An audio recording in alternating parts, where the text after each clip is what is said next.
It's Wednesday, September 2nd, 2020. This is the Arlington County, Virginia Board of Equalization hearing. The first case on the agenda is RPC 13022-024. The property is located at 704 North Wakefield Street.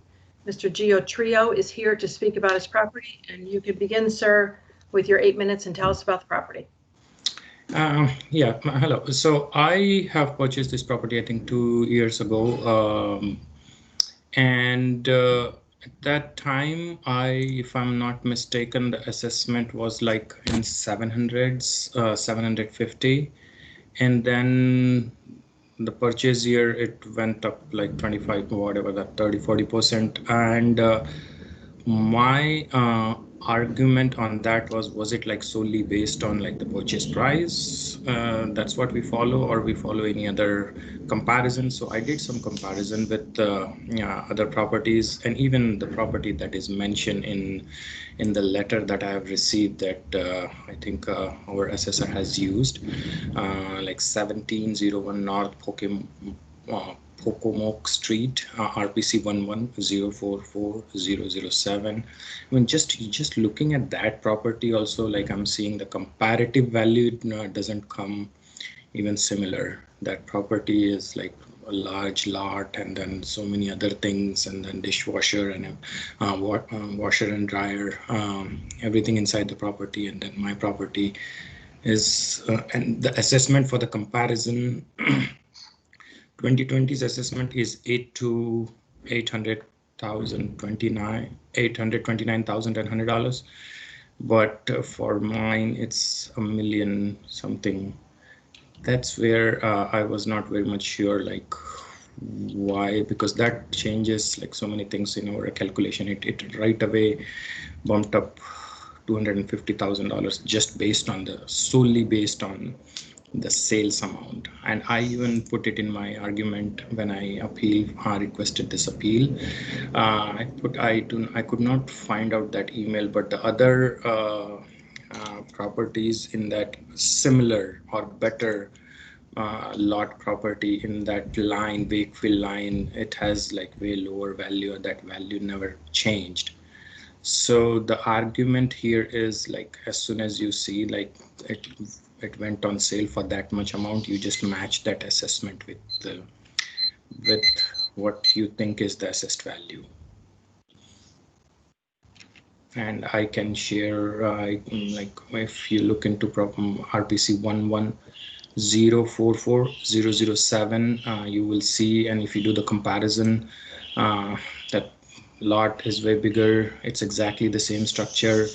I think the same age also, and if you see the picture inside that, it has a laundry in it and so many good features, but my property doesn't even come closer to that. That would be my argument. Okay, thank you, sir. I believe Mr. Ulysses is on the line for the county. I am. Thank you. You can go ahead, sir. All right. Thank you everyone for taking the time to hear this case. It's an interesting case, the first for me in all my years working here. On this particular case, no inspection was conducted due to COVID-19. The property last received an exterior inspection in November 2018 when the sale of the property was verified, which is when multiple units were noticed for the property due to the meters outside. So the interior info was obtained from MRIS sales listing, which was minimal. You can see the notes on page 17 and 18 in the notes section of the worksheet for the property. County records list the subject property as a 2-story brick over basement duplex with 4 bedrooms and 4 bathrooms that was built in 1955 with an effective age of 1990 and a quality of very good minus. In its listing on MRIS, it was advertised as an investment property. The appellant feels that they're not being assessed fair and equitably when compared to different property types. This is regarding the appellant's comp that is actually being valued as an apartment. The reason the appellant isn't getting valued as an apartment like this comp that he provided is because he's under 4 units. And as far as appellant's other comp, as far as the county is concerned, the record on file is not as accurate or as up to date as the subject property. Appellant's neighborhood, Osprey Ballston, increased on average this year 6.5% due to the sales that occurred within the analysis period and within the neighborhood. Prior to the subject sales date back in 2018, the information on file was outdated, which resulted in the appellant's property getting a larger than average increase in 2019. This year's 2020 increase was in line with the neighborhood average. As far as the condition is reflected on the property, so no changes were made to the record this year.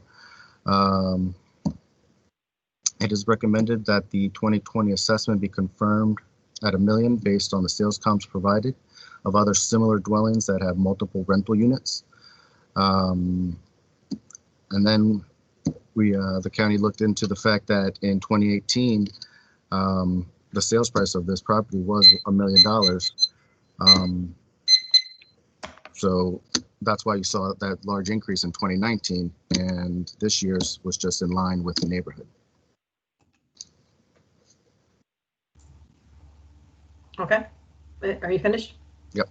Okay, thank you, sir. Okay, questions from board members? Mr. Matzkin. This is for the appellant. You mentioned twice about laundry facilities. Do you not have them in your residence? No, sir. Do you have a hookup, plumbing for No. a washer? No, it doesn't have in the unit. It's located in the basement. It's in the basement, okay. And it's 2 residences in your building, first floor, second floor, is that right? That's right. Okay, great. That's true. Thank you. Okay, Mr. Lawson. For the applicant, do both residents have a cooking facilities? Yes.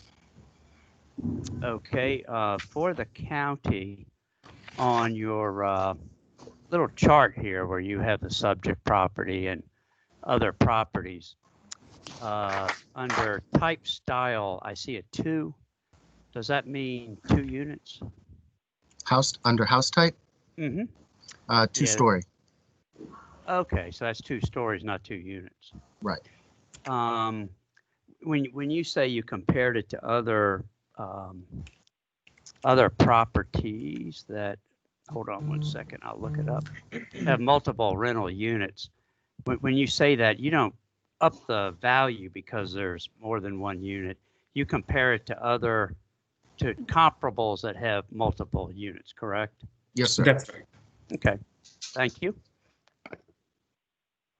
And just to confirm for the county, the comps that are on the grid on page 3 are multi-units?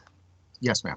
They're in different neighborhoods, but they're multiple units, less than 4. That would be, and the same thing for comp 4? Yes, they all are multiple rental units. Okay, thank you. Mr. Matzkin?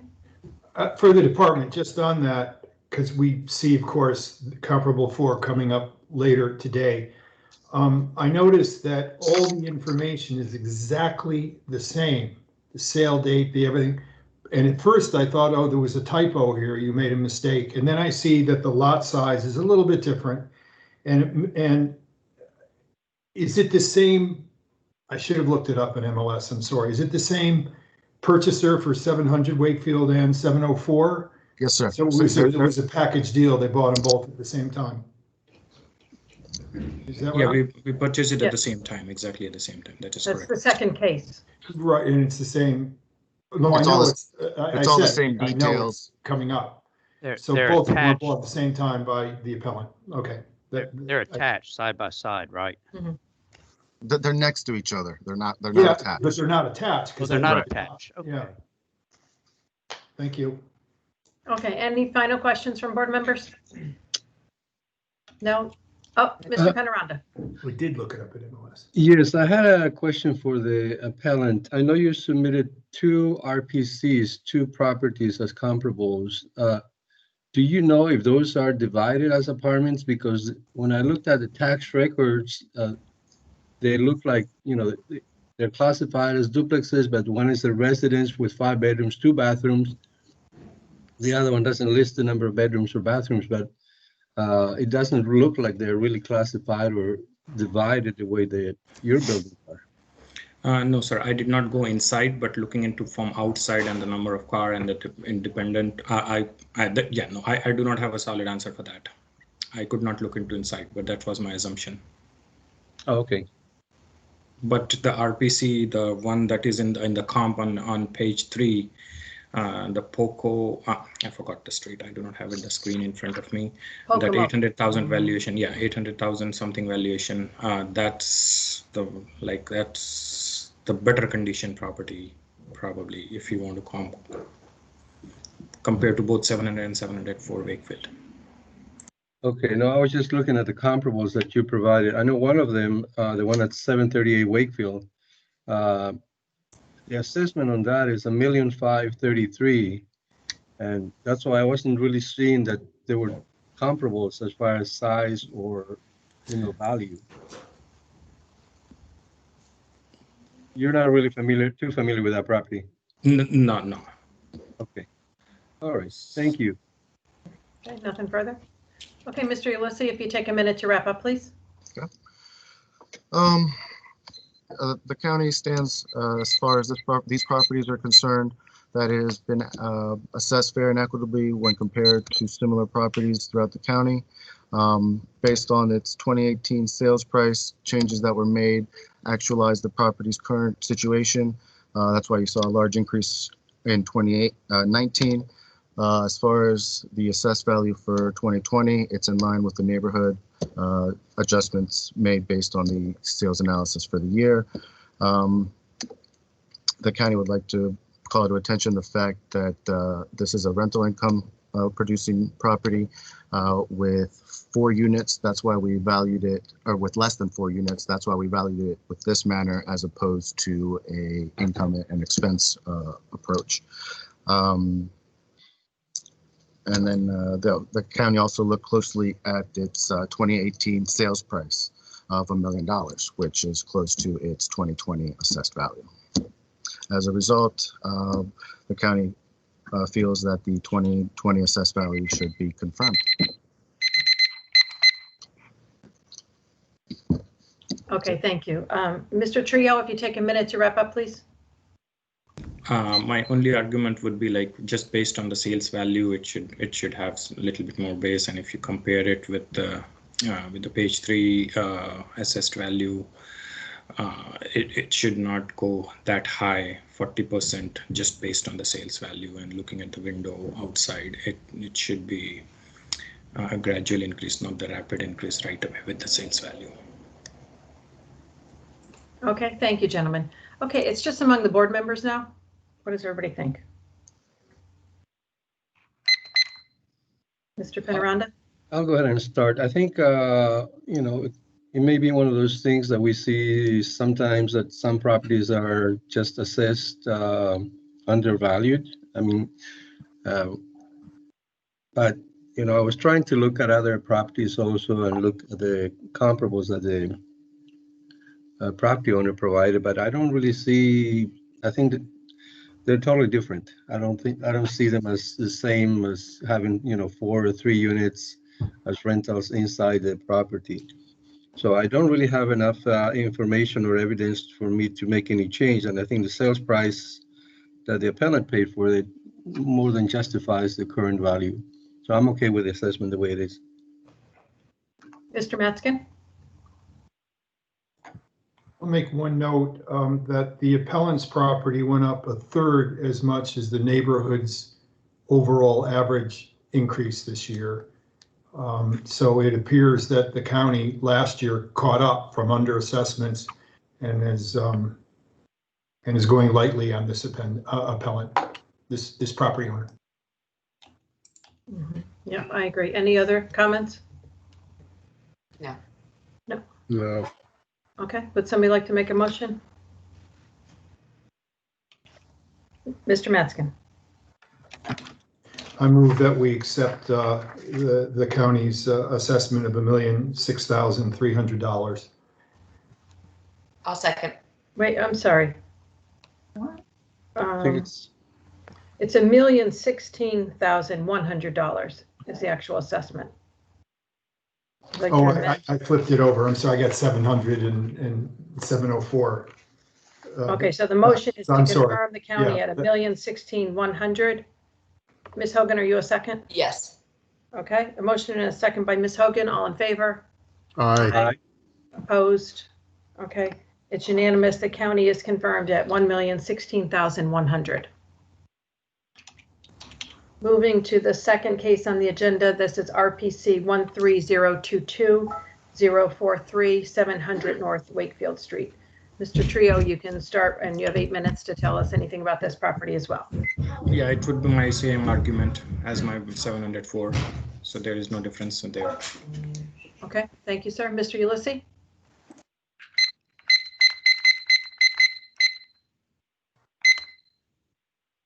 Your microphone is not on, sir. Sorry. But for this case, same arguments as the previous case. I would just like to call to attention that I forgot to mention in the previous case that any corrections that were made to the comps will be reflected in the following year's assessment. During this process, in comparing properties, updates were made to the comps as far as actualizing the records. Other than that, all the details are exactly the same as the prior case. And the county stands at confirming the assessed value based on sales analysis for the neighborhood and the sales price of the comp from 2018. Okay, thank you, sir. Any questions from the appellant, or I'm sorry, from the board members? Mr. Matskin. A quick one for the department. Since you weren't able to inspect, why is this property, the improvements valued at $10,000 less than the presumably identical one next door? Based on the exterior inspection that was conducted during the sales verification and information that was gathered from MRIS, as far as interior updates that were done, if you look on page 17, 18 of the packet, in the notes section for the carve down at the bottom, you'll see descriptions as far as interior updates that were done. And based on those descriptive characteristics, adjustments were made. Thank you. Okay, any final questions? Okay, Mr. Ulysses, do you have anything else you need to tell us? No, everything stands the same as the prior case. Okay, thank you. Mr. Trio, do you have anything else you want to tell us in your final minute? No, ma'am. I'll be accepting whatever the decision of the board is. Okay, thank you, sir. Okay, it's just among the board members. Anything different on this case from the previous case? Mr. Penaranda? I don't really see anything different. I think it's the same. So I think, I would move to confirm if there's no other comment. Okay, a motion. I will second it. All in favor? Aye. Opposed? Okay, it's unanimous as well. The county is confirmed at $1,006,300. Thank you, Mr. Trio and Mr. Ulysses. Madam Chair? Yes, ma'am. Can I Yes, sir. ask a question about this? What misled me was that the owners, I don't know who this is a question for, I guess the department, the ownership of these two is listed, one as a person, one as a corporation. Is that how it is in the public record? The appellant bought them in different guises, legal guises? I have no idea. That was a question you should have asked Mr. Ulysses. Oh, he disappeared. That's, I thought okay. He disappeared that quickly. All right. And a commercial entity can own a residential property. No. I know. It's just that I figured, how come these are so similar, but they're different owners? Because they had different names. Right. And of course, he could have done that, but that's what misled me initially. Mm-hmm. Okay. Ken, this is Rick Bell. I assume that's correct. We take the ownership right off the deed, so. Could be tax planning, or it could be he wants separate ownership for I liability. just want to make sure the records are accurate. That's all. He certainly, because it's the same day, same purchase, two different legal entities. It's possible. I just wanted to confirm that with the department. Right, but They've got actually, the to be ownership. honest, I mean, from a standpoint of valuation and equalization, Doesn't matter. how it's It doesn't titled matter. is not germane. Okay, is Right. Mr. Warren on? I believe I see him in the queue. There he is. Hi, can you hear me? I can hear you and I can see you. Okay. Okay, so the next case on the agenda is, is Mr. Chikas here? Oh, there he is. I am. Okay, we've got everybody. Okay, so the third case on the agenda is RPC 200100026, 535 North Pollard Street. And Mr. Warren, you can start with your 8 minutes. Okay, so I'm going to direct the board to page 38 of 93 of the board's memo, and that's where you'll find our summary of facts. This is the Birchwood Apartments. We've been before the board a number of years. This is a property that is right off of North Pollard Street to the north of Glebe. It's currently assessed at $39,480,100 or $407,000 a unit. The county is recommending no change, and what we're asking for from the board today is a value of $37,074,000, which is $382,000 a unit. Now, this property is located in the Ballston, Virginia Square submarket. It's 4 stories and 1 building. It was originally built in 1982.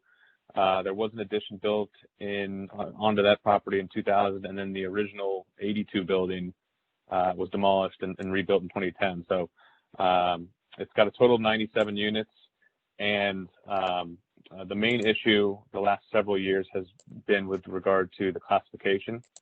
Now, we've had a number of cases already before the board. If you recall, Columbia Park, and the board has ruled against us in that. So we still are in strong disagreement with that, and we very much believe that this property should be viewed, and the properties that are in close proximity to this property that are also owned by the same ownership group, and one that we'll be discussing right after this, Thomas Court, Thomas Place, as well as Henderson Park, should all be valued as garden style or low rise and not mid rise, which obviously substantially affects the guidelines that the county uses to value that property with regard to the stabilized vacancy, and the cap rate, as well as operating expenses. So if you turn to page 3 of the county's memo response, the apartment income and I&E summary, you'll see our column F is our pro forma. It utilizes the most recent 2019 reported income of the property, and we're using the actual expenses, which is, the actual stabilized vacancy that was reported at the property of 2.76%, which is right in line with the 3% recommended vacancy for a garden or low-rise apartment for the county, and then as well as the actual operating expenses of 32.12%. That coincides with the garden style cap rate, which would be 5.75%, which in comparison to the county's 5.25% that they're currently using to value the property based off of a mid-rise classification.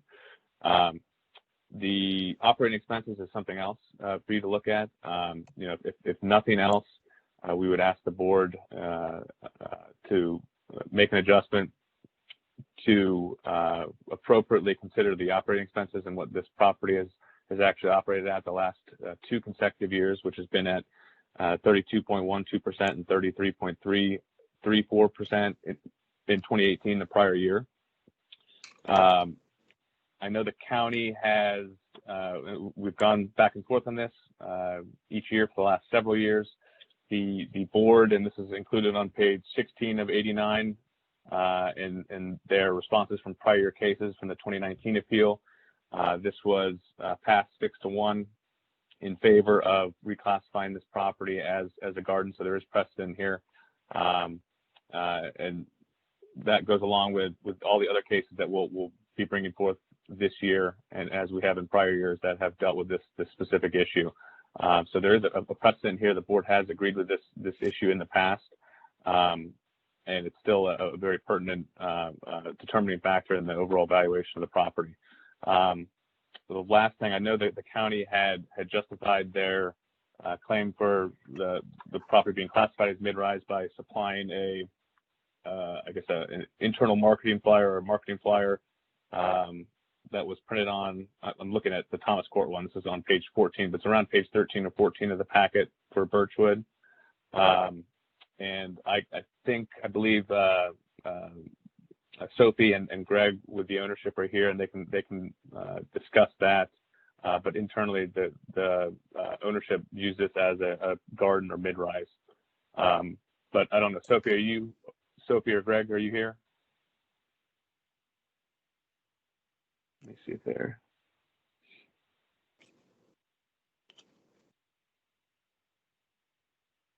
Trying to look. So I don't know if they're logged in as of yet. But from discussions with the ownership, this marketing flyer was done basically by their marketing department. I don't know where they pulled that information, but internally, the ownership views these properties and all the ones that we've discussed previously as garden or low-rise. That's how they view them.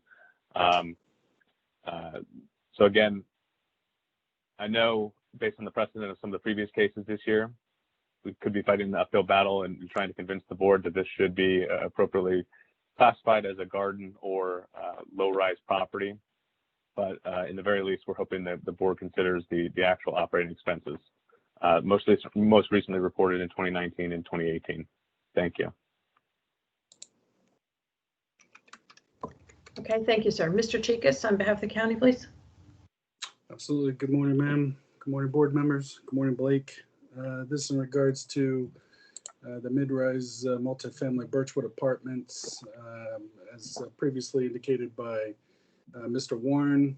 This is in the Ballston, Virginia Square neighborhood. In regards to looking at page 3, the board is familiar with how the county presents its cases. And looking at the apartment income and expense summary, specifically in regards to the newly received information for the operating year 2019, we can see that the property is again performing well.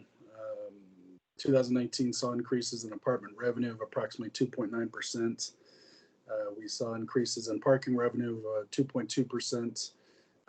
And though other revenue or miscellaneous revenue went down, that's mostly indicative of the split of the RUBS or utility reimbursement, which went up about 6,000%. But again, I think that's a bit of an anomaly in that it was underreported in previous years. Overall, gross potential income increased by 2.9%. Building is very stable. True vacancy is down in 2019. There's a 3-year average of 2.1%. Well performing in regards to the occupancy. When you include concessions, the concessions portion was also down in 2019. There's a 3-year average there of 4.4% for the property as a whole. Effective gross increased by just shy of 5%, 4.9% for 2019. That's after growth in 2018 as well. As indicated by Mr. Warren, operating expenses did tick up, but very slightly, just over 1% as compared to 2018. We noted a 3-year average operating expense of $961,000 or 31.4% of effective gross. These metrics caused the net operating income to tick up about 6.8%. For a 3-year average of just over $2.1 million. The 2-year average is $2.083 million. So again, both numbers higher than what we projected for the 2020 year. When we look at the county projections in column D as compared to column E, we see that we underprojected gross potential income by $97,000, 3%. Effective gross, we underprojected by $166,000 or over 5%. We did underproject operating expenses by $87,000 or 8.6%, and that led to an underprojection of the net operating income by $79,000 or 3.7%. The board's seen this a number of cases this year, obviously in conjunction with the Virginia Code, which allows the boards to consider the actuals if you were to make an adjustment to the operating expenses to get them more in line with what was reported in 2019. We'd obviously ask you to keep in mind the vast under projection of effective gross that we missed out on due to the stabilization at the property. In regards to the property classification, as noted by Mr. Warren, these weren't internal documents. These are documents that are taking off of rentditmar.com's webpage under CR brochure. So it's strange that they would internally classify them as different than what they do to the public. But as you can see on page 14 of 93, very clearly it's Birchwood's listed as 97 luxury mid-rise apartments.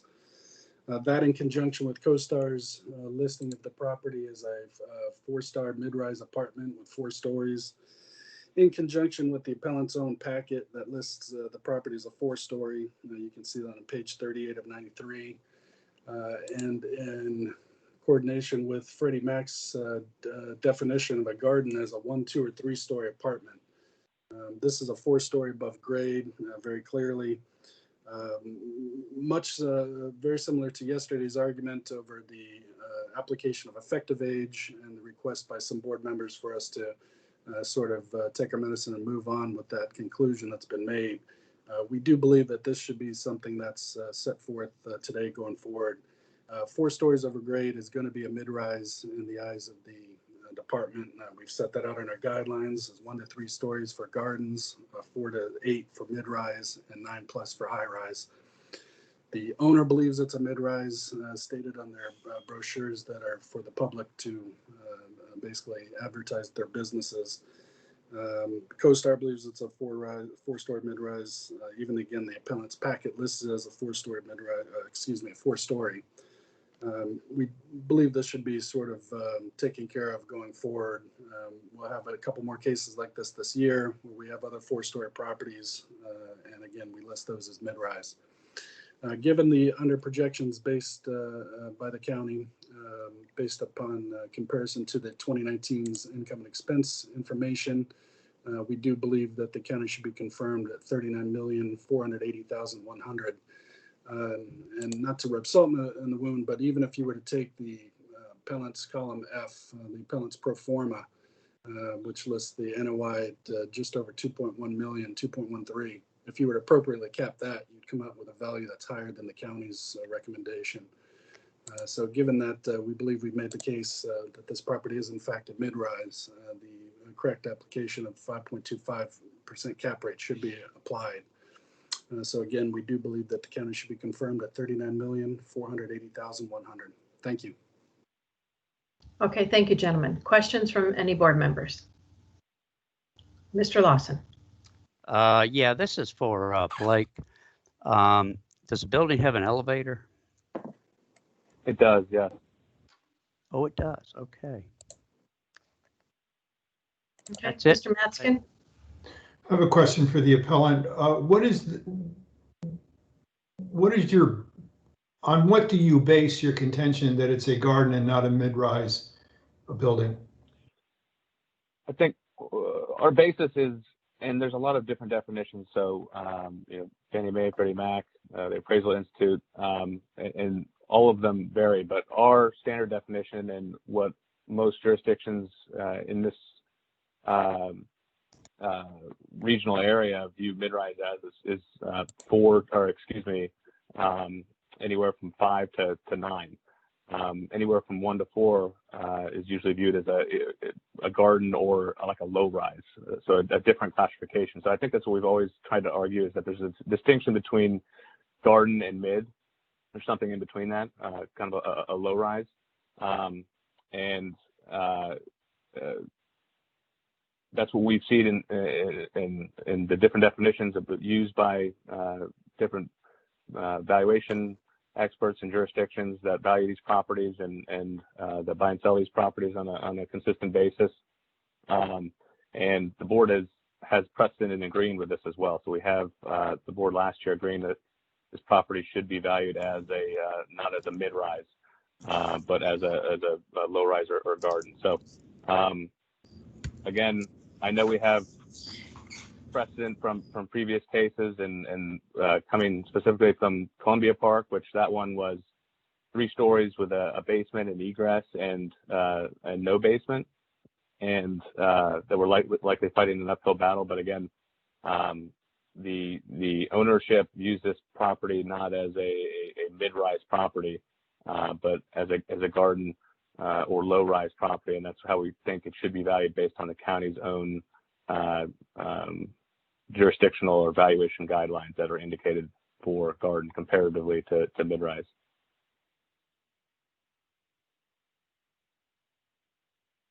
Okay, any other questions from board members? No? Okay, Mr. Chikas, if you take a minute to wrap up, please. Yes, ma'am. So again, in regards to the performance of the property, you can see that we underprojected across the board. This building property is performing well, increases in gross potential of almost 3%, increases of effective gross of almost 5%. And even when allowing for an increase of 1% in net operating, total operating expenses, the county was still shy almost 4% of the net operating income that was achieved at the property. Again, if you were to make a change to the operating expenses incurred, I do believe that you should, again, recognize the actual revenue being incurred at the property. In regards to the property type, again, documents from the owner themselves, an external advertising brochure listing the property as a mid-rise, CoStar listing the property as a mid-rise, Freddie Mac definition of a garden is 1 to 3 stories. We do believe that should be settled. That being said, we believe the county should be confirmed at $39,480,100. Thank you. Okay, thank you, sir. Mr. Warren, if you take a minute to wrap up, please. Stop talking. Yeah, so again, this is an appeal that we've brought before the board many a times. It's regarding mostly a classification issue. And again, the board has agreed with this in prior years. In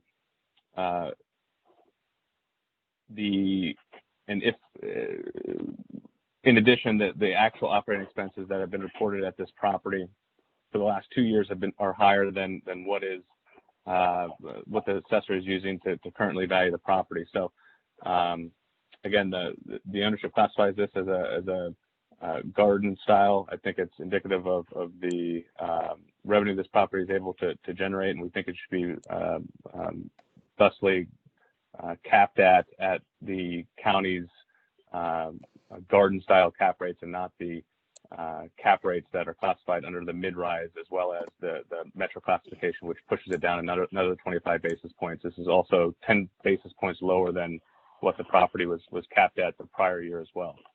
So again, based on that information and based off of this is again as a stabilized property, when you look at it and value it based off of a garden style guidelines that the county sets forth, we're pretty close, and we kind of agree. We're very close on the income on this one in our total value, and that's reflective in it with our target value of $37,074,000. Thank you. Okay, thank you. All right, it's just among board members. Damn it. Mr. Lawson. Thank you, Madam Chairman. When my parents nudged me out of the nest, of course, my first home away from home was a garden apartment down on Columbia Pike on the top floor, three stories. And I was, 19 at the time, so no problem going up and down those steps. To me, the important thing is whether it has an elevator or not. And, I argued very strenuously last time that I thought it should be a garden apartment because there's no elevator. And I think, having or not having an elevator is very dramatic as to who you can rent to and so forth.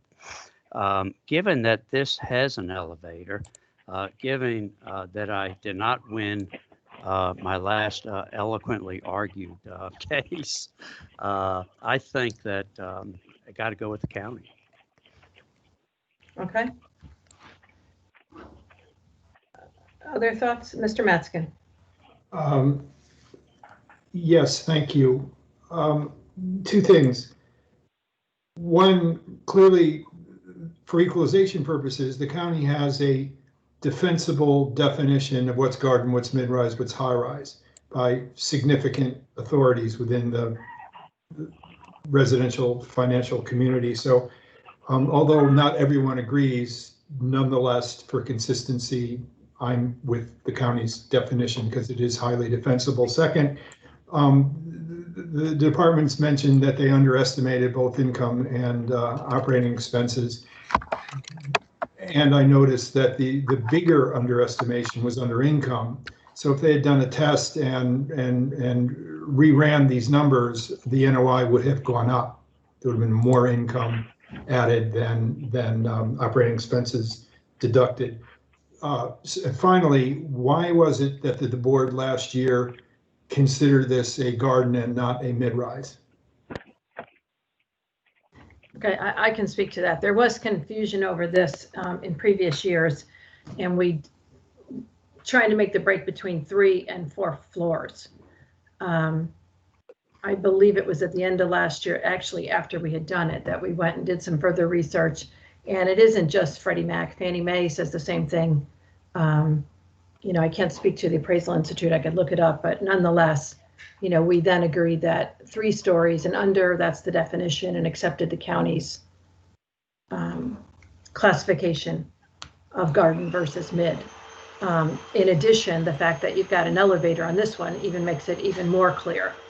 You know, so I think all of the points that you made, including, you know, if the actual NOI was higher based on performance, which is really what the appellant has put forth in column F, the assessment would be higher. So I agree with, you know, Mr. Lawson that I would vote for the county's value.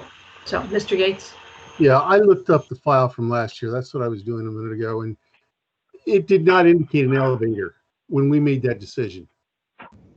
And I think that is a big factor. Would you repeat that? You blurred out. I'm sorry. I was looking it up, the file from last year, my notes. It did not indicate an elevator. And that, to me, makes a big factor. Is, you know, you have much more accessibility to the upper floors with an elevator. And I don't think that was brought up when we made that decision last year. Again, I would just want to stick with up to 3 floors as garden, because you can have a 3 floor with an elevator, and I wouldn't necessarily put that into a mid-rise. No, I me, agree. The cutoff is the 3 floors, 4 and above. That's the standard, and I would consider this a mid-rise. I just mean that it was when we discussed it, right? We were on the fence on this, and there was no elevator indicated, and that was kind of a factor we were considering last year, early on in the cases. Okay. Anybody else? Mr. Hoffman?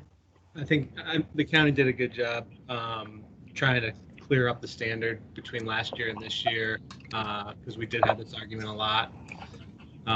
They established kind of a clear, bright line at 4 stories, and so you know, I'm happy to apply that uniformly. I don't think there should be, you know, looking forward at the cap rate study next year, there probably shouldn't be as much of a difference between cap rates for a garden and a non-garden. There's other factors at play other than the height of the building that you know, affect the cap rate.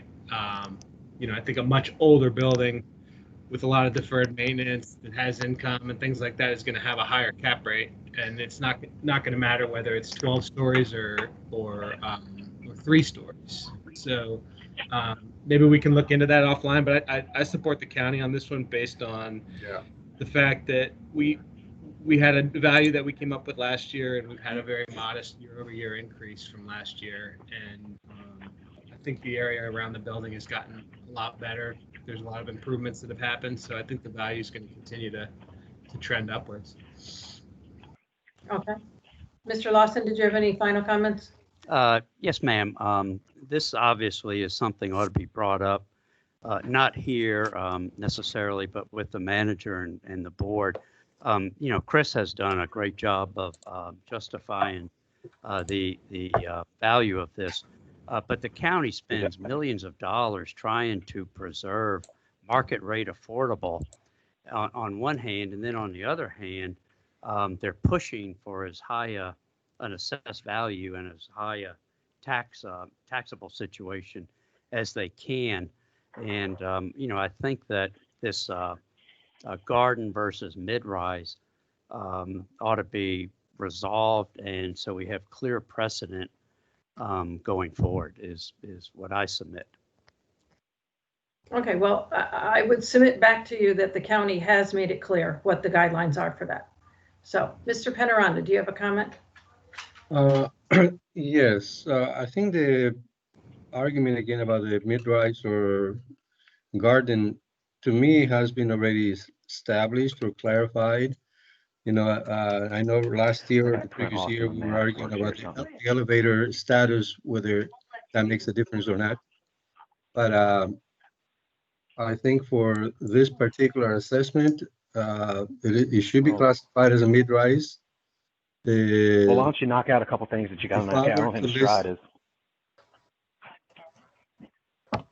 If I were to list this property as a residential condominium unit, I would list it as a mid-rise. And I also ran some tests on the numbers. You know, if we were to use the actual numbers like the appellant is suggesting, you know, I came up with a value of over $40 million based on current numbers and average in the last year in 2019. And even if we use the current assessment, increase the expenses like he's suggesting, we would also have to adjust the vacancy if we were to use actual numbers. I still come up with 39 million for and something, so it's really tight and close. So I'm, you know, I don't see where we can make any further changes.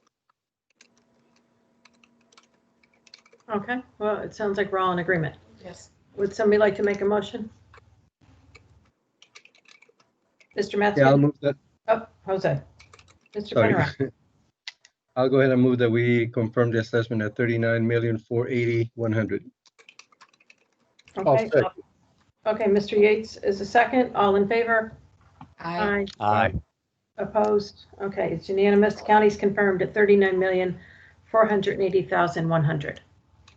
Thank you.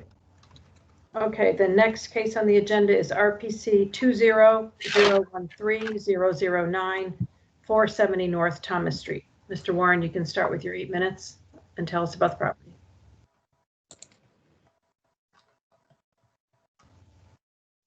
Can you turn your microphone on, please?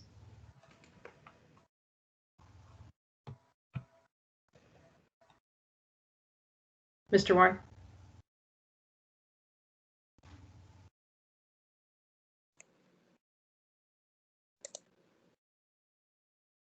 No. I can't hear you.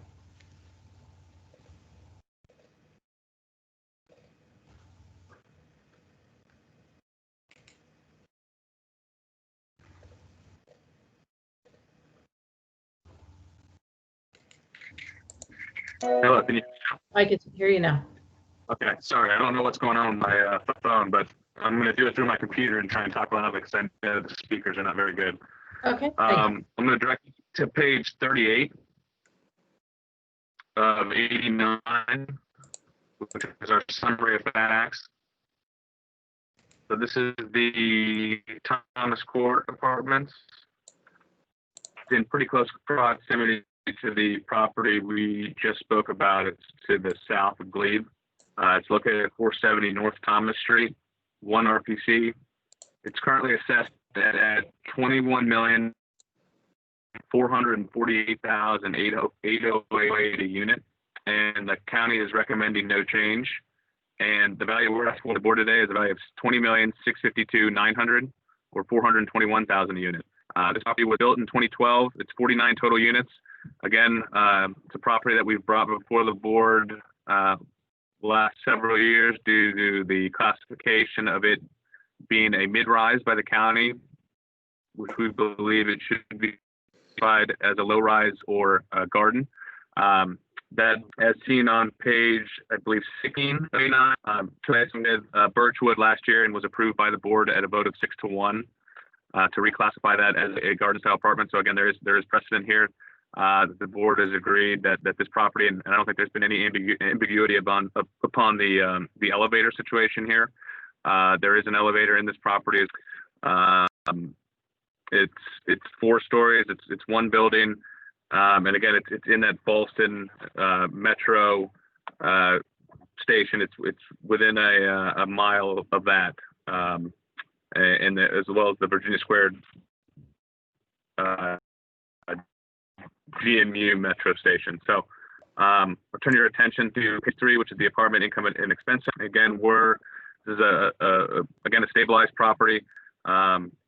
It's one that we are using the most recent reported 2019 income and expenses, and then applying the county's assessment guidelines for the garden style.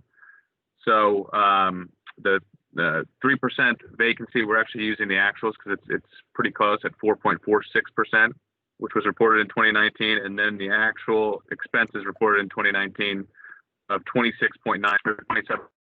And this is one where, again, it seems like the board has come to a conclusion on the classification of these types of properties as a mid-rise, but we would, at the very least, want to have the board take consideration to the actual expenses. The county evaluation uses an operating expense ratio of 20% or 354,000, well, what was reported in both 2018, 2 years ago, as well as the most recent year, 2019, at 398,000, 991 in 2018, and then most recently 448,000. So again, if you don't agree with our position that this property should be classified and valued based on the county's assessment guidelines as garden style, we would ask that appropriate consideration be given to the operating expenses and how the expense levels this property has operated at stabilized over the last 2 years. The final thing, I should say 2 things. I think Greg is on the line. He can speak to the flyer. But this is a property that, along with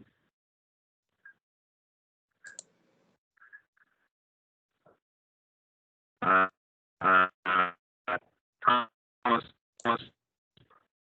Place and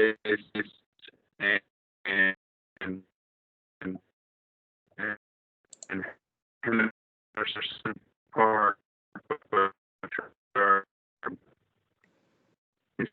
property a unit, it would make it the 7th highest on an assessment per unit basis for any multifamily apartment in the county. So we've included a little list of those assessment comps on page 42 of 89. And you'll see the majority of that list is high-rise apartment towers in Clarendon, Boston, Roslyn, which are generally recognize these properties being classified as a garden style. Greg, I don't know if you're on the line now and can speak to the fact we had previously spoken about the marketing flyers the county had provided in their response memo that listed the properties as a mid-rise. I think he's on. Greg?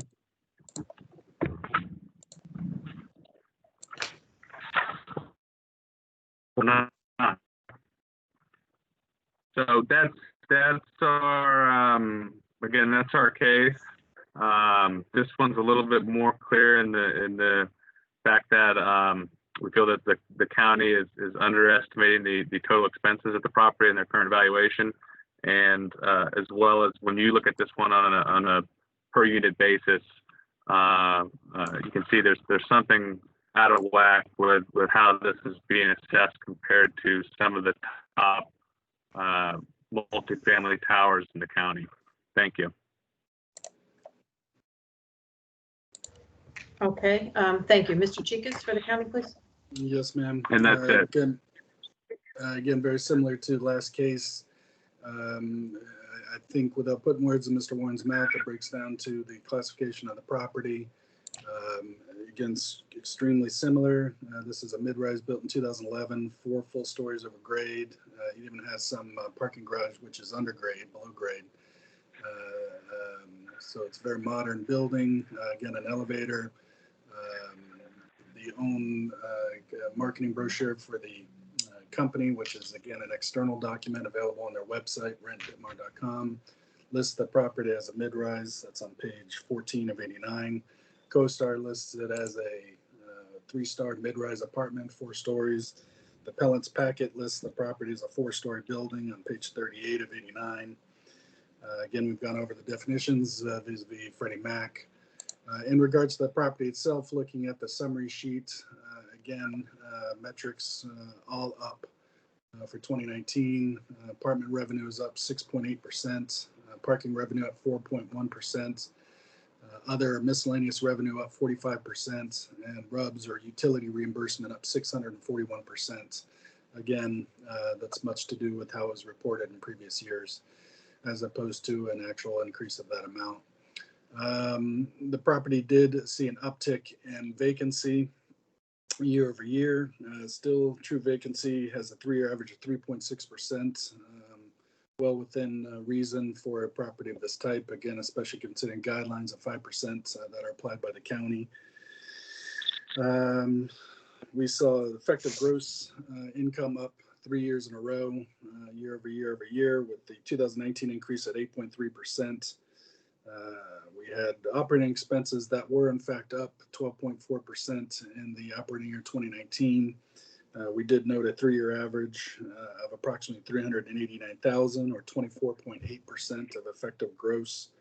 We saw NOI uptick 6.8% in 2019, 3-year average of 1.177 and a 2-year average of 1.179. When we're looking at the projections made by the county in regards to the newly received information, again, under projections across the board, we missed the mark on gross potential income by over 120,000. Again, effective gross 124,000. We did under project operating expenses by 93,000, and that led to an under projection of the achievable net operating income by almost 31,000, or 2.5%.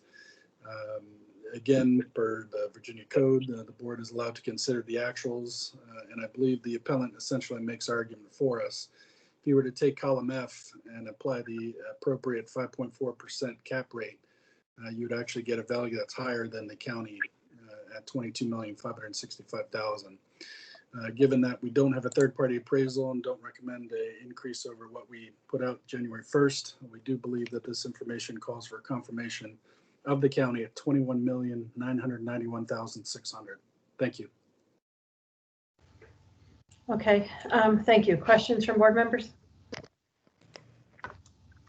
Mr. Lawson. Yeah, this is for Chris. On the metro versus non-metro, what's the distance? It's a half-mile walking distance, Mr. Lawson. And is that straight line or actual walking distance? Like if you had to jog around? We'd love it for, exactly. We'd love it if it was as the bird flies, but no, we use Google Maps and then adjust it for a pedestrian walking. So they usually offer 2 or 3 different ways, and then we see if anything's 0.5 or below. And you all measured this and it's metro? This is a non-metro. Oh, it's not metro. Okay. Yes, sir. Thank you. Okay, other questions? No? Okay, Mr. Chikas, do you have anything else that you need to tell us? No, ma'am. Just again, a familiarity of the board with this under projection made by the county in reference to the newly received information. If you were to change operating expenses, we just ask you to keep in mind the actual revenue achieved. And again, looking at the appellant's column, if appropriately capped, would offer a value higher than the county. We do believe $21,991,600 should be confirmed. Thank you. Okay, thank you. Mr. Warren, if you take a minute to wrap up, please. Yes. Again, we did use the actual income reported in 2019. That's on the basis of the property, which we do feel strongly about should be valued based off of the county's guidelines for gardens and stabilized vacancy and operating expenses, as well as cap rate, which is obviously higher. Now, even with that, I think that the county's underreporting of the operating expenses needs to be taken into consideration. Like Chris said, 3-year average is 25%. If you just look at the most recent 2 years, that's 26% on average. And the average, 3-year effective gross income is pretty close to where his original estimate was at $1,542,266. So again, while we very, very strongly agree or disagree that this probably should be valued as a mid-rise, we're hoping that the county will give some consideration to the historical operating expenses over the last 2 years. Thank you. Okay, thank you. Now it's just among the board members. I think this is very similar to the last case. Mr. Hoffman? Yeah, I'm looking at it pretty similar to the last case. The one thing that gave me pause was the almost $450,000 per unit. Seemed a little high for this type of building, but then you dip into the unit mix and it's all larger units. These are 92% 2 and 3 bedroom units. So it's a little bit different than a lot of these other apartments that the appellant put forward as comps, which are mostly 1 bedrooms and studios or 1 beds plus den. So I'm okay with the county's assessment. Okay. Other comments? All right. Mr. Penaranda? I agree. I think it's pretty similar to what we had in the previous case. Classification is right, and the income that the county used, I think it's a little low, but yeah, I'm okay with it. All right. Any other different opinions? All right. Would somebody like to make a motion? Sure. I'll motion to accept the county's assessment of $21,991,600. I'll second. Okay. A motion and a second by Mr. Lawson. All in favor? Aye. Opposed? Okay. It's unanimous. The county's confirmed at $21,991,600. Thank you, Mr. Warren and Mr. Pinkus. Thank you, Blake. Thank you, board members. Thank you. Okay, I believe I saw Mr. Kinney is in the queue. Yes, he's here. There he is. Good morning, Mr. Kinney. Good morning. Okay, the last case on the agenda is the Economic Unit 1704902A. The property located at 2025 Fairfax Drive, and Mr. Jonathan Kinney is here to represent the appellant. Mr. Kinney, you can start with your 8 minutes and tell us about the property. Thank you, Ms. Dooley and members of the Board of Equalization. I want to handle a few preliminary matters first. We're only, just to make it clear, we're only appealing 17-017-005. The county, in setting it out, set out the economic unit. But because of the fact that the ownership of these properties are different, there's some overlap, but they're different parties, we're only appealing the one which includes the unbuilt building in this site plan. The others are historic and have been so designated by the owner and agreed to by the county.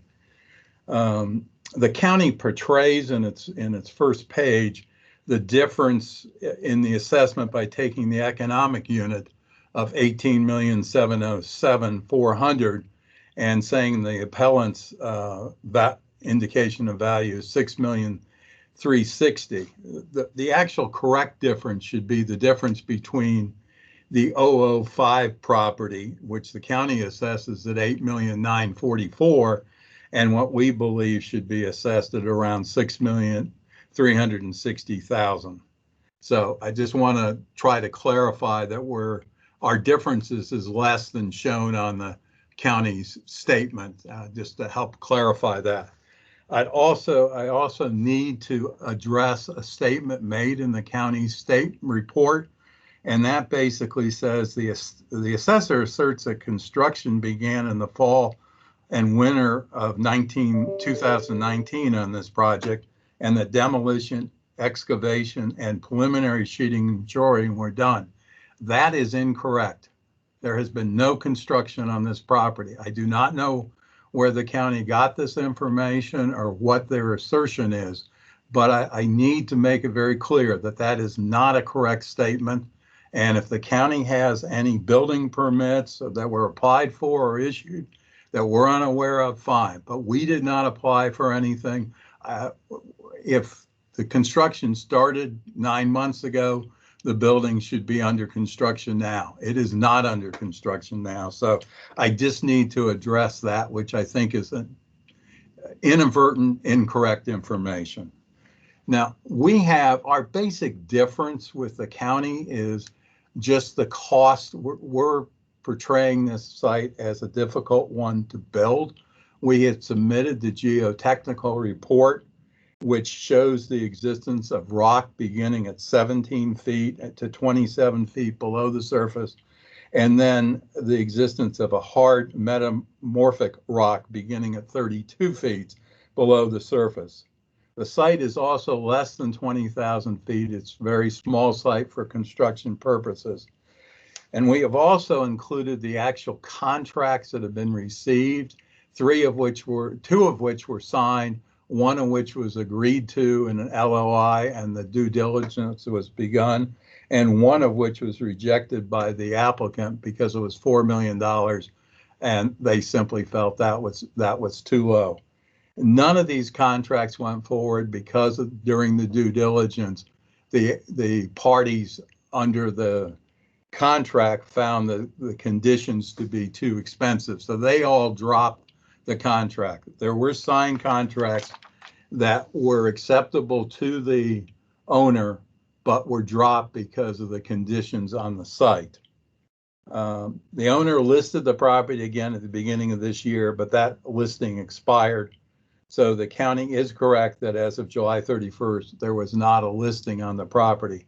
What happened is we went back in, and this was something that was actually suggested and we were going to do anyway by members of the Board of Equalization 2 years ago, that we go in and try to get the parking adjusted. That was achieved in June of this year. But as of January 1st, the property had a required 189 parking spaces. There's 104 units, but we had to provide for parking on the adjoining land. This required 4 levels of parking, which put us into the hard rock and raised the cost of construction for this property. Now, the assessor's office admits that they do not have the ability to make a determination about the reasonableness of the cost to excavate and build the underground parking garage. So they valued the property the same per unit as other site plans unaffected by underground conditions and site constraints. And that's why we provided you with the actual reports and the actual copy of contracts showing what other parties were willing to pay. Now, again, I want to state that all those contracts fell out because during the feasibility period, they apparently found the cost to be too much.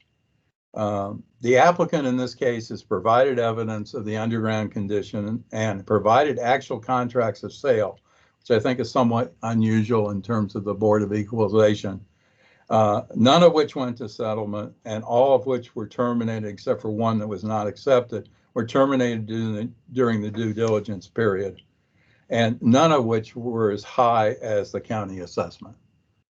That'll end my presentation. Okay, thank you, sir. Mr. Bailey?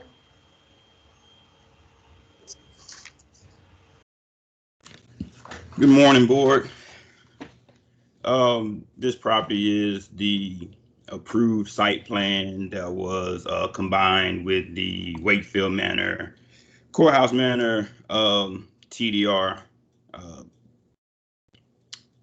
development rights that were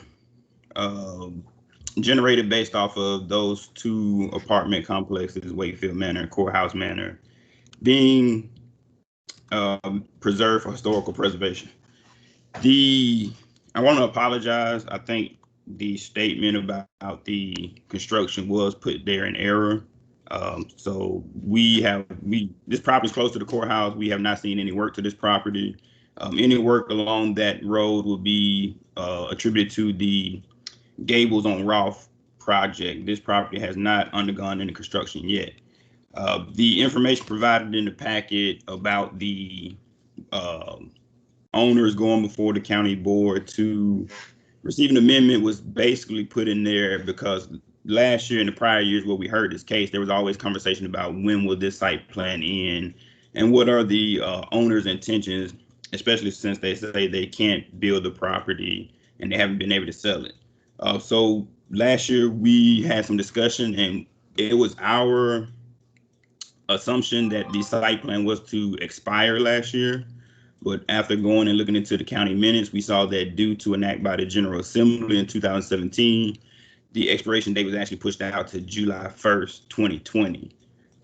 So that was one of the reasons why this information was put in there, because again, we were under the assumption that the site plan expired in 2019. The site plan was valued the same as it's always been valued, and which is consistent with other properties in the county or other site plan projects in the county.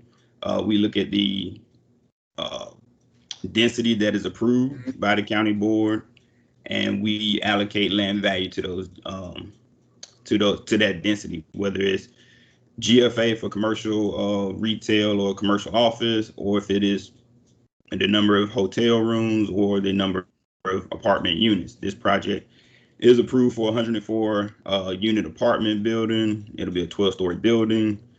We applied the metro area land rate to this project because it is within half a mile walking distance to the Bosman Government Center and the courthouse metro train access. So the assessment was confirmed at $8,944,000. That is all we have as far as the valuation. In regards to the line about being able to determine the cost for excavation, we don't receive that type of information from owners in the county. So what we're saying is that we can't compare the cost that Mr. Kenny is saying that his client has to incur to build the underground garage to, say, the Gables on Rolfe, because that's information that we don't have from Gables. We don't know how much they're spending on these things. That's not something that we've been provided with from previous or even current site plan owners. So to compare apples to apples, we don't have sufficient information to say, you know, this is an area that needs to have some consideration for a discount based off of the topography of the site. So again, looking at how we value all site plans throughout the county, regardless of topography, it is based off of access to metro train stations. And by that regard, this project is equalized with other site plans in the area. That is all we have. Thank you. Okay, thank you. Questions from board members? Mr. Hoffman. Yes, I'm just reading the summary of the site plan, timing, all of that. I wonder if Mr. Kinney can kind of explain. It looks like we had a zoning administrator action that extended it 2 years. Then we had a board action that extended the site plan for 3 years into 2019. And then there was, it says General Assembly, an additional year into 2020. Can you kind of go through what the thinking from the ownership was in extending that an additional year in that last iteration? It wasn't a choice of the ownership. That legislation passed on all site plan projects and all vesting issues in the state. It was a statewide law that was put into effect. So we did not request it, but once it went into effect, it extended our site plan, and then we went back in for a further extension this year. The county added additional conditions to it, but they also reduced the parking at that time from what had been required at 189 spaces down to 133 spaces. Okay, so that's been approved at this point, or is it? That has been approved at this point in time. So we still have an active site plan. We still have an owner who's pursued an active site plan at this point. That is correct. Okay. And as of January 1st, we had the old site plan in place. All right, I guess I had a question for Mr. Bailey, and I think I had this one last year, but it's just to kind of go into the $86,000 per unit. I know you said this is the Metro land book value. I've seen comps higher than that. I've seen comps much lower. Can you just kind of go through what kind of data do we use to come up with that number? So, I mean, we have always had a land value for metro and non-metro, and each year we look at the land sales that occur in the county, and we try to determine the existing land values that we had. Are they going up or are they going down? Over the years, there was a metro and non-metro. There was some correlation between the two, but I think around 2018, we saw that metro values were higher than non-metro values. And when you look at this guidelines, you can see that we have made those changes. I think one point, metro land was $60,000 and non-metro was $50,000. Then we moved up metro land to around $70,000 and non-metro was $60,000. And we continue to move up, but then we saw that we needed to make a further distinction between those two areas based off the sales that we saw. So now you see that metro is $86,000 per unit for apartments, and non-metro is $60,000 per unit for apartments. And along with that non-metro category, we also lump in the 100% affordable, because we have seen some affordable land sales occur in metro areas that were much less than the 86,000. So the land is definitely based off historical numbers, and we just try to see should we go up or down. Okay, thanks. Thank you. Okay, thank you. Mr. Matzkin. I have a question for the appellant. This reduction in required parking, is that going to permit the eventual developer, if there ever is one, to not go down that fourth level and therefore avoid metamorphic rock? Won't avoid it altogether, but it instead of going down a full two and a quarter stories, we're probably only going to have to go into one level as opposed to 2 1/4. Oh, so the average parking space will really be far less. You're avoiding that whole. It'll be higher than an average project, but it's be definitely less than what it had been and what it was as of January 1st. Because of those 2 levels, apparently you had to blast the rock. Sure. So let me ask a follow-up question. Are you, with this new relief from the county this calendar year, are you going to rebid the sales and see if you can scare up more revenue for the seller? Yes, we're trying to get a evaluation by a contractor what it costs to build now, what the difference is. We have a preliminary difference, but we're trying to get a more finalized, and then we would plan to go out to bid. One of the things that this building is also providing basically a number of parking spaces, somewhere in the range of 40 for the other buildings. So even though the parking was reduced, this building's providing 133 spaces and there's only 104 units. So we're basically providing about 40 extra spaces for the other properties, because this was one of the 2 parking lots for the other properties. So it's still going to be somewhat expensive, but it is going to be significantly, the cost of construction is going to definitely be reduced. Thank you. Okay, other questions from board members? Mr. Lawson. Yeah, this is for Mr. Kenny. How much do you estimate a parking space will cost here? I don't know what it'll cost us now. The numbers that we had received before, the first 2 levels were about standard.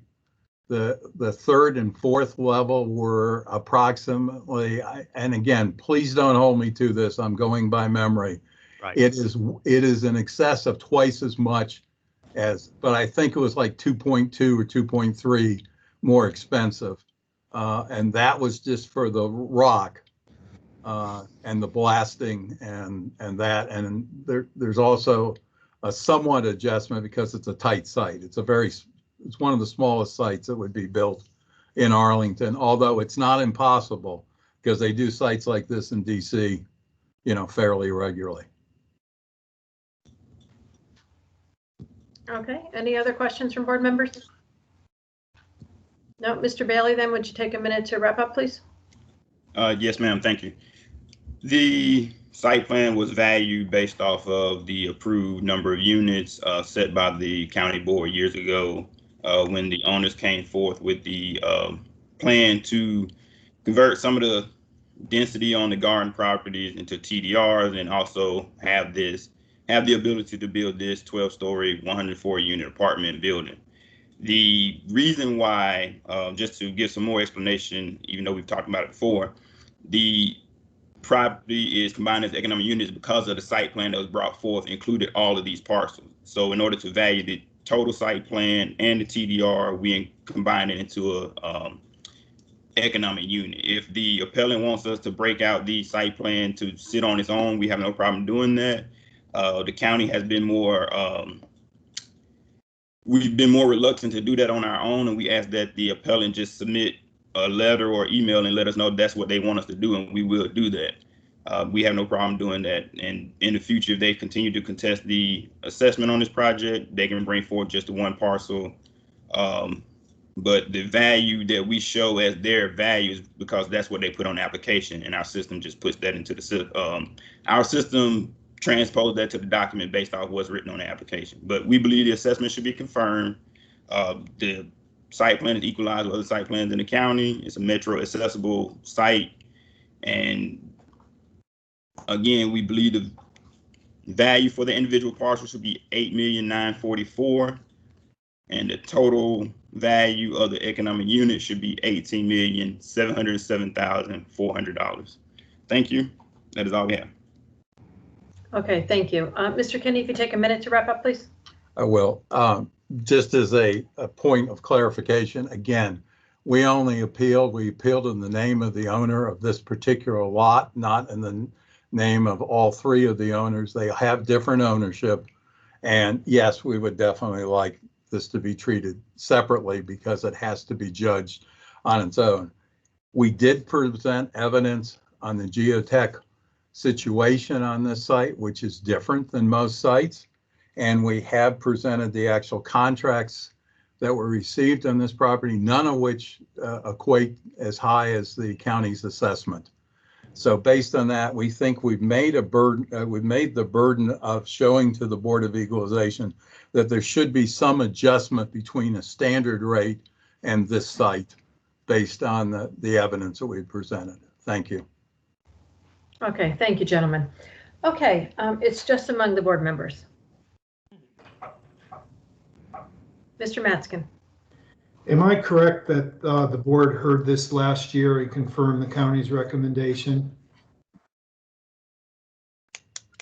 Because on page 1, there is no department recommendation. It appears that to be true, yes. That's probably right. Okay, then this is just among us now, right? Yeah. So what I see is that the situation as of 1/1/20 is unchanged from 1/1/19, where the county accepted the county's recommendation or assessed value. Now something has changed for 1/1/21, but we're not there yet. So all I can conclude is that the very modest increase that the county is recommending for the 2020 tax year over 2019 tax year seems to be reasonable, because percentage-wise it is very, very modest. Things may change next year. Mm-hmm. Okay, Mr. Hoffman, I think, yep. Yeah, I think took a hard look at this last year. I feel kind of the same way, that they're putting a very genuine case forward for why this is not this typical development site, that the baseline pricing is an average of all development sites throughout the county. If I looked at this as a builder or a developer, I would say this is a below average land value per apartment relative to, you know, the county's baseline or something with more reasonable standards. Super small footprint, very difficult to build. Rock, you're at the bottom of a hill. You've got ingress and egress issues with construction that, and all of these things having a very small floor plate, trying to do concrete construction on very small floor plates. All of those translate into a higher construction cost, which directly translates into a lower land value. So looking at $86,000 a unit, I would support reducing that somewhere between 60 and 86. And I've got an idea of where I would look at where it would head, but you know, interested in hearing what everybody else has to say. Okay, Mr. Lawson. Yeah, Ken, last year it failed on a 3-3 vote is my recollection. A couple things. I reached out to Mark Silverwood, who was a contract purchaser, and I know him pretty well. He's not a client, so no conflict. And what he told me was exactly what Mr. Kinney and what Greg just said, that it's a enormously expensive site to develop. It's small, it's very hard to work, and at the price, and I think he was $8 million, that it just couldn't possibly work. He had offered a reduction, and it was way lower than the county than the $6,360,000. So it didn't go forward.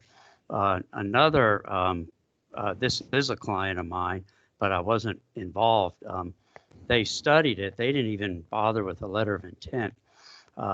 They studied it, and they thought they had expertise with rock and concrete and underground parking, and they passed on it for the same reason. And you know, I know we are charged with equalization, but we're also charged with fair market value. And I mean, the evidence is overwhelming that it's not where the county thinks it is at the $8,944,000. You have two contracts at a lesser value that didn't proceed. So I would be interested in changing the value to a more appropriate level. Okay, I'll jump in there for now. The fact that it's a site plan makes it very different from another building in the county. And from a basis of equalization, you know, whether we like it or not, once you file the site plan, it's valued the value of the site plan. Whether you sit on it, you can wait 20 years. We see people come in and go, but we didn't build it. But we always come back and say, well, that's, you know, the policy that we have. Once there's a site plan in place, it's valued on the basis of the site plan. The fact that they've introduced information, I think, yes, the cost to build is certainly going to increase based on the knowledge that they've gained over the past year. And that was amended, the site plan was amended in 2020. I think, you know, the county then is going to have to address that amended site plan and come up with a new value for 2021, but that was not the case as of January 1st. So although I hear what you're saying, Mr. Hoffman and Mr. Lawson, my problem is we're going to be out of equalization with other site plans. And again, the policy is once the site plan is issued, that's what it's assessed on. Whether you act on it, have additional information or not, you have to go back and amend the site plan to change the assessment. So that's, you know, my only concern there. Mr. Lawson. Thank you, Madam Chairman. That may be the policy, but the policy is wrong. And, you know, I've done dozens of site plans, and to say all site plans are the same, therefore they're all equal, is just factually incorrect. Well, I didn't actually say that they're all equalized. I'm saying that the way they assess them is equalized, that once the site plan is in place, it has nothing to do. It's just like every commercial building is different. So I'm not trying to put all site plans as being equal. Well, the site plan has site plan conditions, and you can have a required parking on one project that's vastly different from required parking on another project. You could have community benefits on a project that are much more valuable than community benefits on another project. And for the county to say, well, if you got a site plan and you got this many units, we assess every and all site plans at this exact value is just wrong. It shouldn't be done that way because the properties aren't equal in value. And you have to look at the property, the condition of the property, and you have to look at the conditions. And I mean, if every zoning said, okay, you get 110 units or whatever, but there are no conditions, like say RA 818, RA 61530T, then you would be right. But when you go site plan, you have a different approval for every property, and every property is unique. And so the county, from a viewpoint of equalization, can say, we're going to start off saying that each unit is worth this, but then you have to take into account an extraordinary situation which exists here. Yeah, Barnes, just to add to that, if you looked at it, imagine there was another site plan. This property is at the bottom of the hill, half-mile from the metro station. So if you put another site plan for an identical building on a lot that was halfway up the hill, quarter-mile from the metro station, you couldn't argue to me that were exactly the same, because you're going to be able to charge less rent. You're not going to be able to charge as much rent for the one that's at the bottom of the hill than the one that's halfway up the hill. So there's definitely differences in value across the county for different site plans. Yeah. And that's the reason why I'm asking Mr. Bailey what the criteria and how they come up with it. And it's an average. I mean, it's appraisal work. It's a very well educated average of various projects across the county. But what the appellants demonstrated is that the conditions and the issues with this site are way in excess of the average condition for a development site. And they would also exist if it were a by right. Okay, Mr. Yates. Well, I agree with Greg and Barnes. Equalization is critical, and that's what we're here for, to make sure things are fair. But the fact comes down to it, given the facts that are known and have been known, this would not sell at that value. Therefore, the market value is not there. It's not worth what's being the assessment. In taking it out of that equalization realm a little bit. Yeah, there's other factors, and I can't see the value being where they're suggesting. Anyway. Okay, Ms. Hogan.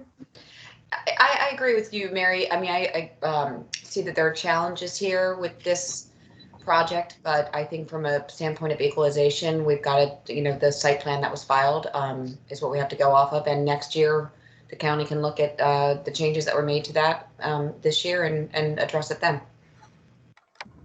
Okay, Mr. Penaranda. I normally would agree with, the statement that the site plan is a site plan and that's the way it's going to be assessed. I think in this case, Mr. Kinney has provided more information that we normally say, well, we don't really have enough from the appellant, but I think in this case, we do have some more information. And I think last year, yeah, it wasn't just a confirmation. It was like Mr. Lawson said that it was a split vote, 3-3. I know I was in one of the votes that was in favor of making a reduction. And I think I would also be in favor of doing that this year. Now, I'm not sure if we would go just with a number that, Mr. Hoffman suggested, just in the 60s, but, maybe a reduction based on what we do on some properties, maybe a 10% reduction on per unit would be more appropriate. But, I would not be opposed to making a reduction in this case. Okay, Mr. Metzgen. I'm on the fence and I'm sympathetic to both sides of this issue. What would get me off the fence is if there was some empirical defensible reduction criterion cited. Greg said he had some in mind. I'd sure like to hear it or them. Well, what I have in mind, and is I would go with the appellant. Now, if that's a losing argument, I could do something less, but 60,000, 61,000 a unit is reasonable for a site like that. That's kind of like the lower end for Arlington development, and we have all the construction issues and all the projects, all the problems that we have with this site to take into account. So, you know, I would go with the 61,000 a unit. Now,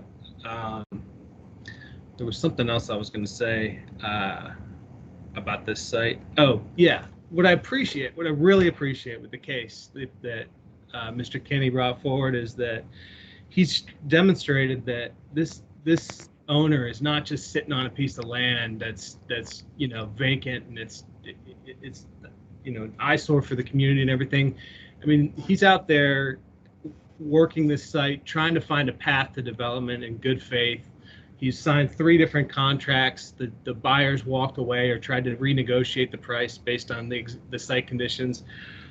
They've spent tons of money on engineering and investigations, and so it's not like they're just sitting on this land and don't want to develop it. They do want to develop it, and so I tend to want to side with them on what they believe the value to be, because they're not coming in here and saying this is worth, you know, this is a single family home, which is what it is essentially, and saying it's worth $1 million. They brought a very good case. I'm unable to find any flaws in it, and therefore I'm probably inclined to go ahead and side with the appellant.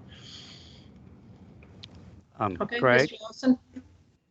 Greg, one of the reasons I asked John, Mr. Kinney, about how much it cost a parking space, could we take the extra parking that's really deep, say the 4th level, figure out what that cost is and deduct it?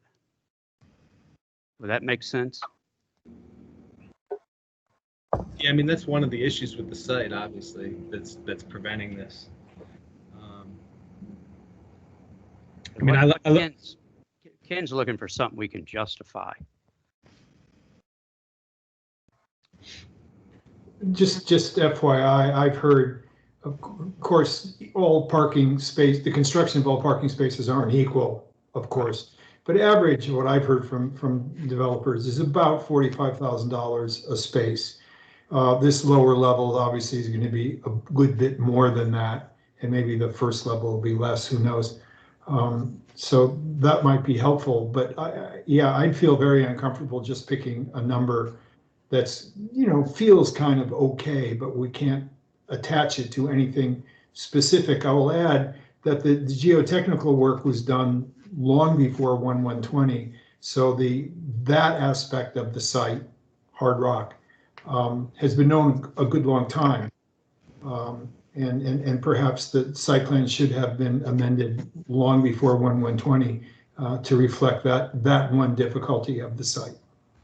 Right, I would agree with that, and I just feel like I am totally sympathetic to Mr. Kenny's argument. I think that those are actual, you know, additional expenses that are going to be attributed to this property, but the fact that it wasn't amended prior to, if we act on it, I feel that it puts it out of equalization with other site plans, and we're opening the door for anybody that would say, oh, now we have new information, but we haven't notified the county board or modified a plan, and we want a lower value.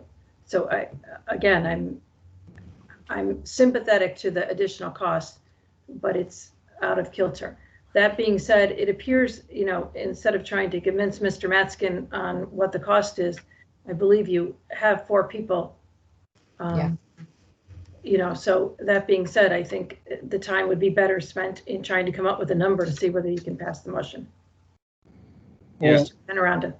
The reason I wouldn't be going with a number that just the appellant provided, because if there was a contract or an offer or an actual document that would support a lower value to that level, I would go with that.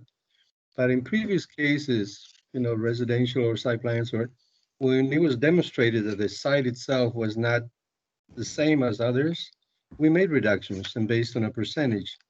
And, you know, that was the reason that I was going with a 10% reduction on the unit value. Doing that would bring the value per unit to $77,400. times 104 units, that would bring the value for that RPC to 8,049,600.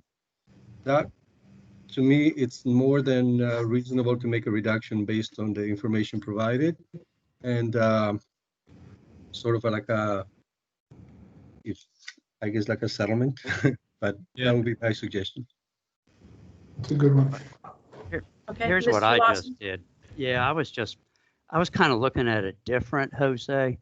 And so what I did is took the 45 grand, and I've actually heard a higher figure, Ken, but I took the 45 grand and I took the 189 spaces divided by 4 for the 4 levels. Got 2,126, deducted that from the 8,944. I ended up 6,807. And I'm wondering, because that's what the applicant did, is he got rid of that 4th level, and that's what added the extra money. And I guess I'll throw that out and see if there's any support for it. Yeah, value I got 6,807,750. I did something similar. I came up with a different number of spaces, but I was also using 45,000, and I was slightly higher because I only used I deducted 40 spaces. Oh, okay. What'd you end up at, Greg? So if you took it's 1.8 million off of the 86,000 per unit number. So 8 minus 1.8. So 7,144,000 even.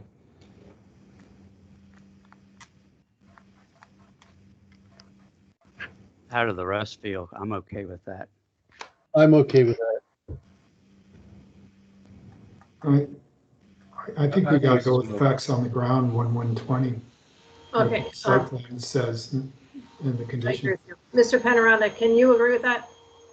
I think it's too low, to be honest. I think going with that, to me, the only thing that was demonstrated as that the site itself is not the same as any other site, based on the, the ground and the difficulty to ingress and egress and all that stuff. So it's not really the parking itself. So I'm not really, I think that's too low. Well, parking's one element, and I would support a 10% reduction based on the site, only because we have taken non-specific reductions in unusual circumstances, even on single-family residential, and made accommodations. We couldn't quite, me arguing for quantification constantly. Okay. This is not quantifiable, but it's a reasonable attempt to offset these unusual conditions. So Okay. I would support Jose's position. All right. I think the swing votes are in favor of Jose's rationale. So why don't you make a motion? Okay, and we'll, wait, Jose, could you just, before you make the motion, could you, just for the minutes, can you go through how you did it, please? I made a reduction of 10% to the value of per unit. So instead of 86,000 per unit would be 77,400. Times 104 units would be 8,049,600.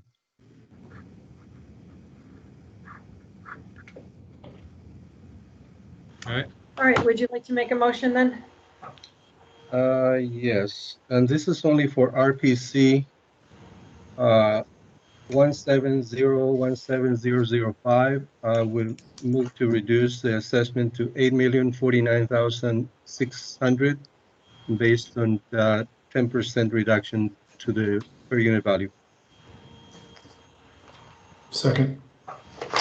Okay, you have a motion and a second by Mr. Matskin. All in favor? Aye. Opposed? Yay. Okay, I'm sorry. Opposed, we have Mr. Yates, Ms. Hogan, Mr. Lawson, and myself. Okay, so the motion does not carry. It's 3-4. So the county's assessment will hold at the total, I just have the total of 18,707,400.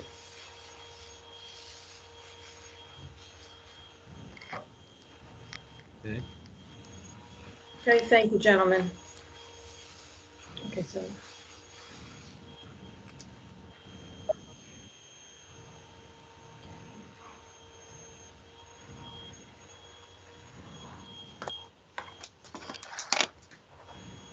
Yeah, 3 to 4. Okay. All right. Any other business from board members? No. No, anything from the county? Oh, I'm sorry, Mr. Lawson. Yes, ma'am. I just wanted to share two thoughts on our first 4 cases. On the first 2, I don't think those are legal dwelling units. I didn't say anything, but I question whether they're legal. On the next 2, the 2 Ditmar ones,